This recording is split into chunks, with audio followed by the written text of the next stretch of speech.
Carl Jung once discovered something most people refuse to believe. Your true nature is not revealed in moments of clarity, but in the cracks, in the shadows that leak through when your guard collapses.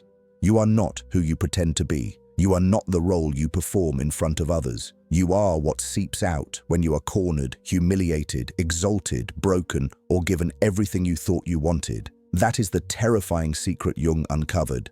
The mask is fragile, and the human beneath it is far more primal than society dares to admit. You want to know yourself? Watch how you act when power tempts you. Watch how you bleed when life strips away comfort. Watch what you secretly crave when no one is watching.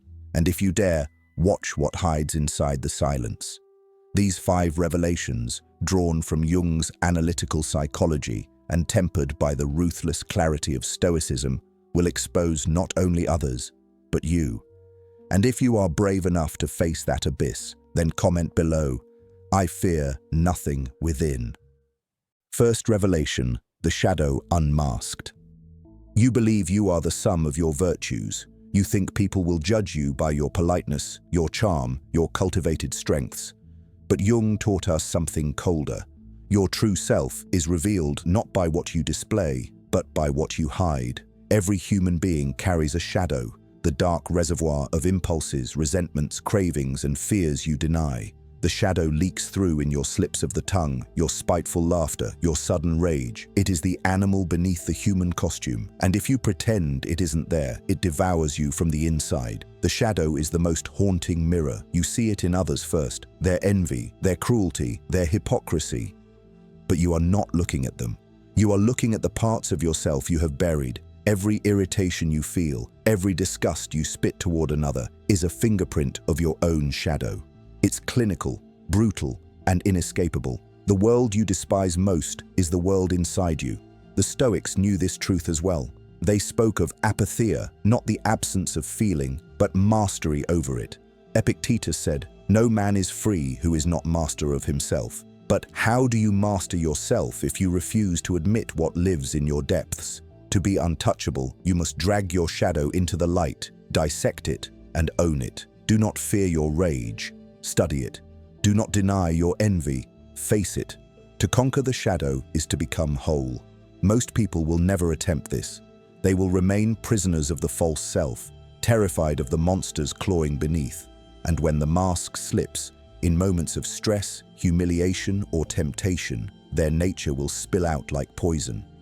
That is why the shadow unmasks a person more honestly than any virtue ever could. So, here is your command.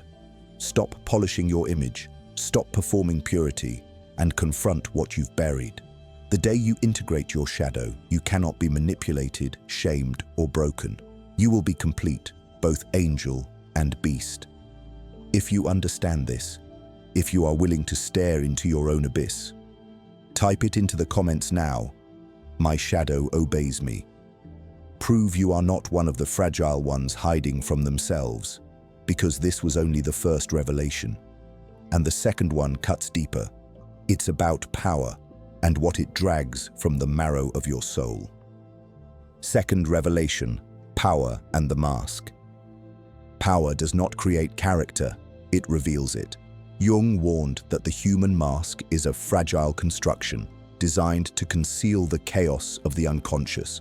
When power arrives, sudden authority, unexpected wealth, influence over others, the mask begins to slip. The polite pretender becomes the predator, the humble worker becomes the tyrant. Power does not corrupt, it exposes what was already festering within. You want to see someone's true face? Hand them control and watch what leaks through the cracks. The Stoics understood this corrosive effect as well. Marcus Aurelius, himself an emperor, wrote warnings to his own soul. Do not be Caesarized. He knew that command over armies and nations tempts the ego to inflate until nothing remains but arrogance. That is why so many collapse under success. They believe they were made by power, but in truth, they were unmasked by it. The crown does not elevate, it magnifies what you already are. What happens when you are tested with even the smallest taste of control? Do you sneer at the weak? Do you abuse those with less? Do you luxuriate in the illusion of superiority? Every moment of petty dominance reveals whether your nature is tyrant or guardian. Jung called it the confrontation with the persona, the role you play in public. Power strips the persona away. What remains is raw, unfiltered psyche. Here is the haunting paradox. Most people fear powerlessness, but it is power that destroys them. They crave status, applause, and recognition, not realizing each gain is an X-ray, exposing the bones of their nature to the world. They imagine themselves as noble, yet once lifted into command, their insecurities metastasize into cruelty. Watch carefully. The one who changes when given advantage was always weak. The one who remained steady was forged in mastery. You must decide now, when fortune lifts you, will you bend or will you hold? To be untouchable, you must practice indifference to both poverty and prosperity. The Stoics said, treat gain and loss as the same shadow. Train yourself so that the arrival of influence does not intoxicate you. Be ruthless with your own ego. Scrutinize every impulse that whispers, now you are greater. If you cannot rule yourself, you will never rule anything. This is your crucible. When life grants you power, in work, in wealth, in relationships, you will be unveiled. If you have built your foundation on illusions, the world will see your rot. But if you have confronted your shadow, forged your discipline, and anchored yourself in truth, then power cannot expose weakness, because there is none left to expose. If you understand this, declare it in the comments. Power bends to me. Mark it there, so you never forget what you are becoming. Because the next revelation is darker still. It is suffering that strips away the final layers of your disguise. Third revelation, suffering and the core. Suffering is the crucible where illusions burn away, and Jung knew that the essence of a person is never revealed in comfort, but in the silent, suffocating grip of pain. Because when you are stripped of what sustains you, when your reputation collapses, when the body betrays you, when betrayal corrodes trust, the shadow of your true self steps forward, naked and unfiltered, and it is in that moment the world discovers who you are. Some scream and curse the gods, others beg for mercy, still others fracture into bitterness and self-pity. But a few, the rare few, accept the knife of suffering as initiation, the dark gate through which individuation becomes possible, because Jung insisted that the psyche must endure chaos before it becomes whole. And it is suffering that drags the unconscious into confrontation with the conscious, revealing every weakness, every defense, every mask. And the Stoics, though from another tradition, echoed this ruthless clarity, reminding us that pain is the forge of character, that no virtue exists unless it can endure trials, that fortitude means nothing until it is tested by agony. And here is the haunting truth. You cannot trust anyone's character until you have watched them bleed, until you have seen how they carry themselves when stripped of everything, because resilience cannot be faked, endurance cannot be mimicked, and despair cannot be hidden. And you must ask yourself, when your world fractures, what will emerge from you? Will you collapse into bitterness, cursing life for cruelty? Or will you stand motionless, not untouched, but unbroken, allowing the pain to carve you into something beyond what you were? Because the Stoic Marcus Aurelius whispered to himself in exile of the soul, if it is endurable, endure it. If it cannot be endured, it ends, a reminder that suffering itself cannot last forever, but what it leaves behind in you, that imprint of strength or weakness, becomes eternal. And so you must not only endure your wounds, but study them. You must dissect every humiliation, every grief, every betrayal. You must force yourself to watch how you reacted, because within your reaction lies your truest self, and Jung's clinical warning was clear. Whatever you repress during suffering returns magnified. Whatever you refuse to face will command you, but if you confront it with ruthless clarity, you integrate it, you transform it. You rise not in spite of pain, but because of it, and here lies your secret advantage.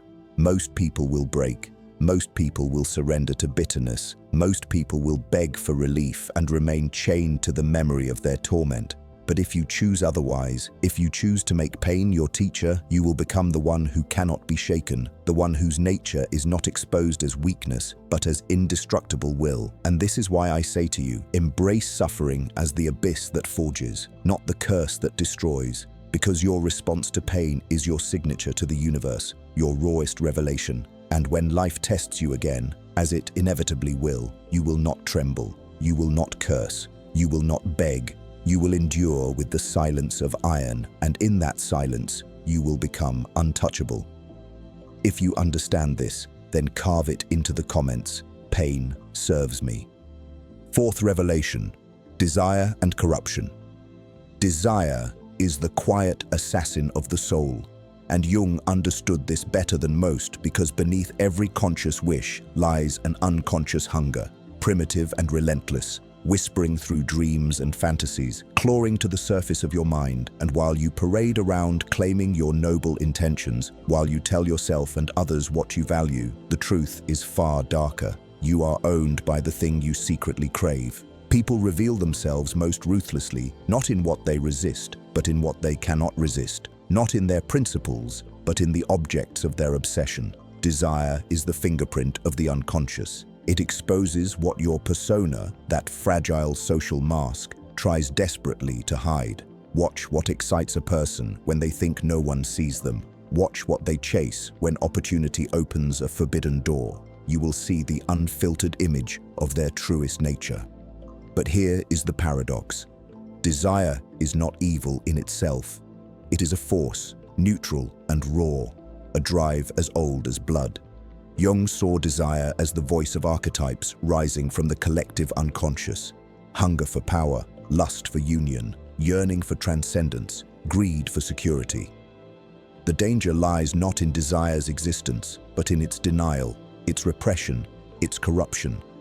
The man who insists he does not crave wealth is often enslaved by it. The woman who preaches purity may be consumed by her secret lust. The Stoics echoed this warning, not in the language of archetypes, but in the clarity of virtue. You are not free if you must have what you crave. To them, slavery was not a chain around the wrist, but an appetite around the soul. The most haunting revelation is this: if you want to know who someone really is, observe their desires, not their declarations, their ambitions, their envy, their fantasies. These are not noise, they are maps of the unconscious. A man may speak of justice, but if he salivates for recognition, his nature bends toward vanity. A woman may speak of loyalty, but if she burns with jealousy, her nature tilts toward control.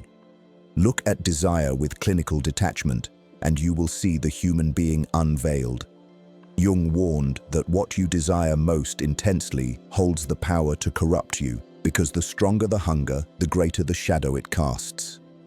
The Stoics advised training yourself to treat desires as indifferent, to look at the banquet and know you can walk away, to look at beauty and know you need not possess it, to look at wealth and know you are not less without it. Your task is brutal but clear. Confront your own desires and strip them bare. Ask yourself, what is it I chase when I feel alone? What vision of pleasure or power dominates my silence? Do not trust the easy answers, because the unconscious does not speak with words. It speaks with obsessions, with recurring patterns, with compulsions you cannot explain. Jung would tell you, these desires are not random. They are symbols, archetypal forces demanding integration. If you repress them, they will twist you. If you indulge them blindly, they will enslave you. But if you face them directly, if you dissect them with ruthless honesty, they can be transformed into energy, libido redirected into creation, hunger sublimated into strength. The Stoics called this mastery, the ability to remain unbroken in the face of temptation, not by denying desire exists, but by refusing to kneel before it. Most people will never attempt this. They will live and die chained to appetites they mistake for destiny, craving wealth, bodies, approval, power, believing themselves in control, while in truth they are puppets dancing on strings pulled by their own unconscious. You will see them everywhere, frantic in their pursuit, empty in their possession, always hungering, never satisfied. But you are here because you are not most people. You are here because you understand that to be untouchable, you must be free, and freedom means this: You command your desires, they do not command you. So let the world crave until it rots. Let others bow before their compulsions. You instead will stand above, watching hunger without being consumed by it, tasting temptation without being ruled by it. Desire reveals the true nature of others, but mastery over desire reveals the true nature of you. If you grasp this truth, declare it in the comments, "I own my hunger," because the final revelation is the abyss itself, silence, solitude, and what emerges when no one is watching. Fifth revelation, silence and the abyss. The final revelation is silence, the abyss that swallows every illusion, the moment when you are alone with nothing but yourself and no one left to perform for. Because Jung understood that the mask you wear in society, the persona, exists only in relation to others. And when the audience is gone, when there is no applause, no judgment, no punishment, what emerges in that solitude is the raw, unmediated truth of your nature, and most people cannot endure this confrontation. They drown themselves in distraction, in endless noise, in addictions that keep them from hearing the whisper of the abyss. But you must not run. You must stand still in the quiet and listen, because the silence reveals whether you are whole or fractured, whether you are sovereign over your mind or enslaved to its echoes. And it is here, in the absence of watchers, that character is defined. The man who cheats in secret has confessed his weakness. The woman who deceives unseen has revealed her core. The one who indulges when unobserved shows that discipline was never real, but only theater, while the one who remains principled, who acts with integrity even when unseen, proves that their nature is unshakable. And the Stoics grasped this brutal truth as well. Epictetus declared that the true judge of a man is how he behaves when unobserved, and Marcus Aurelius wrote in his Meditations that the soul must be its own guardian, because the gods, the crowd, and history itself may vanish, but you are always present to yourself, and that is enough. So what do you discover in your own silence, when the lights are gone, when the phone is off, when no one texts, when no one watches? What thoughts rise, what desires creep, what anxieties haunt? Because here is the abyss that Jung pointed toward. The unconscious never rests. It speaks most clearly when all distractions are stripped away, in the solitude of night, in the quiet of an empty room, in the stare into the mirror that you avoid. And this abyss is terrifying because it does not flatter, it does not comfort. It tells you what you are, not what you wish to be. And most will never dare to face it. They will run endlessly into the arms of noise, filling every silence with entertainment, every pause with chatter, every moment with stimulation, anything to avoid the solitude that unmasks them. But if you want to be untouchable, if you want to stand beyond the reach of fear, manipulation, and despair, you must descend willingly into this abyss. You must let silence cut through you like a scalpel, peeling away delusion, carving away pretense, because only in the dark quiet can individuation complete itself. Only there can the fragments of the psyche be stitched into wholeness. And Jung was clinical in this warning. He who avoids the abyss avoids himself, and he who avoids himself becomes possessed by what he fears. But the one who stands firm in silence, who can bear solitude without crumbling, becomes more than human. He becomes sovereign, and the Stoics gave the same instruction in different words. Seek solitude not to escape, but to strengthen, not to flee, but to forge, because solitude strips away the false and forces you to live as if you were being observed by the highest judge of all, your own reason, your own soul. And when you have mastered yourself in silence, when you can sit in stillness without craving distraction, when you can look into the abyss without trembling, then nothing external can ever harm you, because there is no weakness left to exploit, no hunger left to corrupt, no fear left to expose. You have faced yourself and survived. You have integrated the shadow. You have endured suffering. You have mastered desire. You have walked through power uncorrupted, and in silence you have sealed your sovereignty. This is the transformation Jung hinted at. This is the invulnerability the Stoics praised. This is the path to becoming untouchable. And though the abyss is terrifying, it is also liberating, because once you learn to sit in it without breaking, you realize no loss can destroy you, no insult can wound you, no exile can exile you from yourself, because you are whole, indivisible, and beyond reach.